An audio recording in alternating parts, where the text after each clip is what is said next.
ഒന്ന് ചോദിച്ചിട്ടോ, നമ്മുടെ ആ രാപ്പാടിപ്പറമ്പില് രാരിച്ചെന്നേരെ വീട് ഏതാ?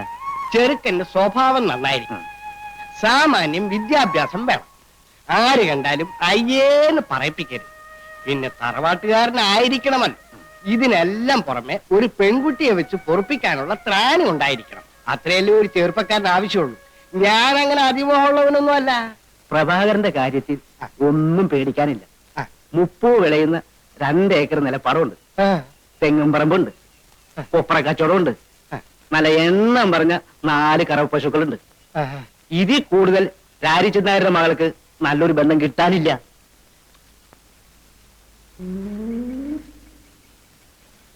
എന്നാ കുട്ടിയെ ഒന്ന് കാണുകയല്ലേ? ഓ, കാണാമല്ലോ. മോളെ സുമതി,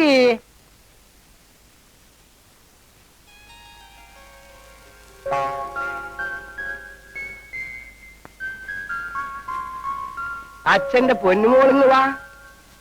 ഓ, ഇവളുടെ ഒരു കാര്യം, ആള് പീക്കിരിയാണെങ്കിലും അവളുടെ ഒരു നാണം കണ്ടില്ലേ? ഇതാണ് എന്റെ ഏറ്റവും ഒടുവിലത്തെ ലാസ്റ്റ്. സുശീലേ, ഇനി മോളിന്ന് വാ. വാ, അച്ഛന്റെ തങ്കക്കട്ടി ഇങ്ങ് വാ. ഇവളാണ് ഇതിന് നേരെ മൂത്തത്. സുഷ്മേ, വരൂ വരൂ വരൂ.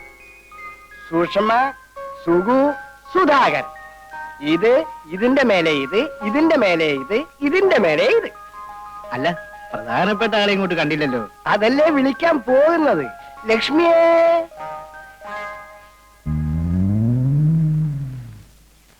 ഇതാണ് എന്റെ ഭാര്യ, കുട്ടികളുടെ അമ്മ. നമ്മൾ കല്യാണത്തിന് ആലോചിക്കുന്ന കുട്ടിയെ വിളിക്കൂ രാരിച്ചെന്നേരെ. വിളിക്കാം. ലക്ഷ്മി, ഇവിടെ കൊണ്ടുപോയിട്ട് അവളെ എങ്ങ അയക്കൂ.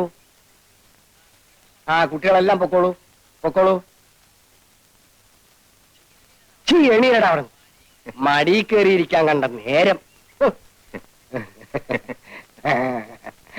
അങ്ങോട്ട് ചെല്ലടി, അവർ നിന്നെ പിടിച്ചു തിന്നത്തൊന്നുമില്ല. നിന്നെ കാണാൻ വേണ്ടി വന്നതാണ് നീ.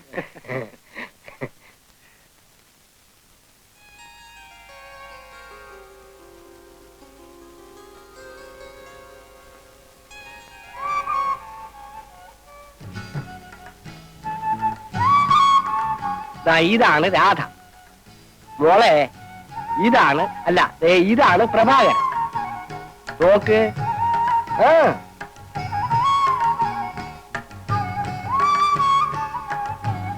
നാണം കൊണ്ടാ.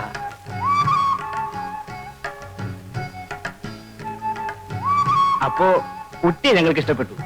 ഇനി തീയതിയെല്ലാം നിശ്ചയിച്ച് ഞങ്ങൾ ഇങ്ങോട്ട് വരാം. ശരി, എന്നാ നമുക്കിറങ്ങാം.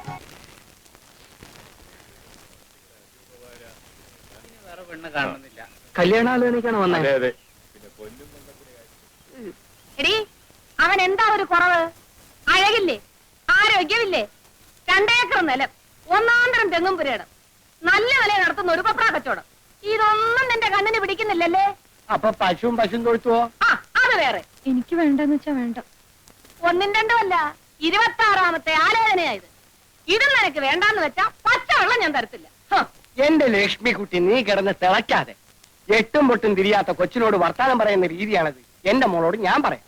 അച്ഛന്റെ മോളെ, മോള് ആ പയ്യനെ ശരിക്കും കണ്ടോ? നല്ല സിനിമാ നടനെ പോലെ ഇരിപ്പില്ലേ? ആരെ പോലെ ആയാലും എനിക്ക് വേണ്ട. എന്റെ മോളെ, നീ ഇങ്ങനെ വാശി പിടിച്ചാൽ അച്ഛൻ ചങ്ക് പൊട്ടി ചത്തുപോകും. നിനക്കിടയിലില്ലേ 3-4 കൊച്ചുങ്ങൾ? നിങ്ങൾ ഇങ്ങനെ ഇരുന്ന് പുന്നാരം പറഞ്ഞിട്ട് അവള് തലയെ കയറുന്നത്. വല്ലവനുമായിട്ട് പ്രേമോ കുന്തോണ്ടെങ്കിൽ മനസ്സിലാക്കാം. വരുന്ന ഒരുത്തനെ അവൾക്ക് പിടിക്കൂല. എടി, സത്യം പറ, നിന്റെ ഉള്ളിലിരിപ്പ് എന്താ? കല്യാണത്തൊക്കെ പട്ടണത്തിന് വരണം. ചേച്ചി പട്ടണത്തിലേക്ക് കൊണ്ടുപോകണം. ചെക്കൻ പാന്റ് ഷർട്ട് ഇടണം, ഇംഗ്ലീഷ് പറയണം,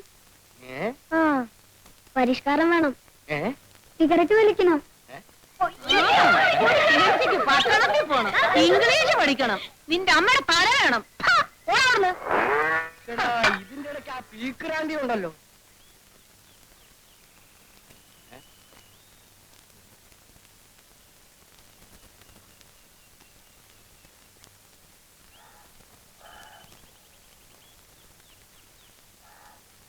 ഈ ചെയ്യുന്നതൊക്കെ ന്യായമാണെന്ന് തോന്നുന്നുണ്ടോ?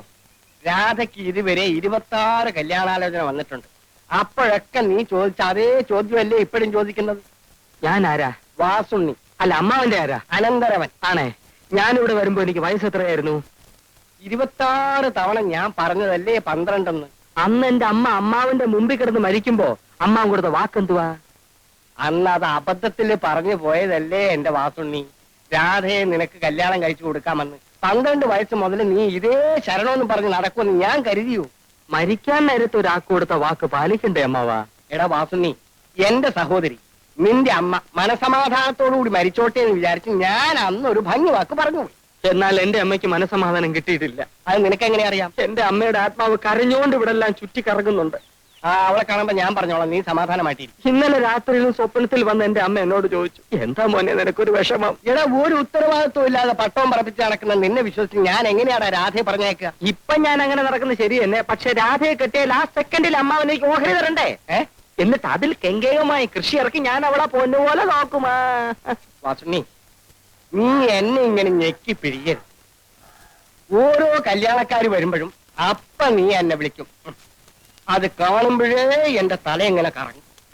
അവൾക്കാണെങ്കിൽ നിന്നെ എന്നല്ല അന്വേഷിച്ചു വരുന്ന ഒരുത്തനെയും പിടിക്കൂല. പട്ടണത്തിൽ നിന്ന് വേണം പോലും, പട്ടണത്തിൽ നിന്ന്. എന്താളാവോ പട്ടണത്തിൽ ഇത്ര തുള്ളാൻ? സമയമല്ലോ, വന്ന ആളിലൊക്കെ പോവാവോ? ഞാൻ വീടാന്തരം നടന്ന് കുറെ ആളുകളെ സംഘടിപ്പിച്ചതാ.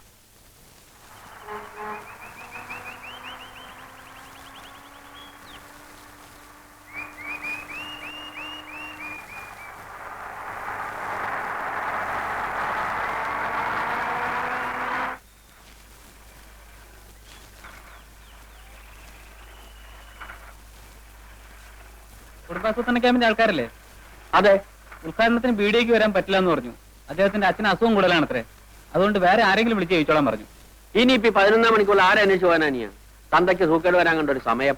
നിങ്ങളത് ഏറ്റപ്പോഴും മനസ്സിലായി. കുഴയ്ക്കുള്ളൂ. ഞാനും ചെയ്യാനാ? ഇനിയിപ്പോ ഒരൊറ്റ പോവഴിയുള്ളൂ.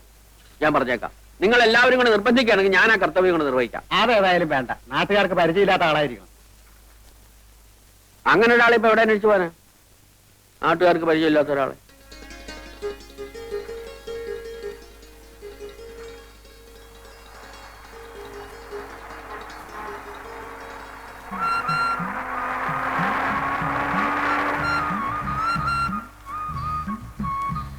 ഈ വില്ലേജ് ഓഫീസിലേക്കുള്ള വഴി ഏതാ?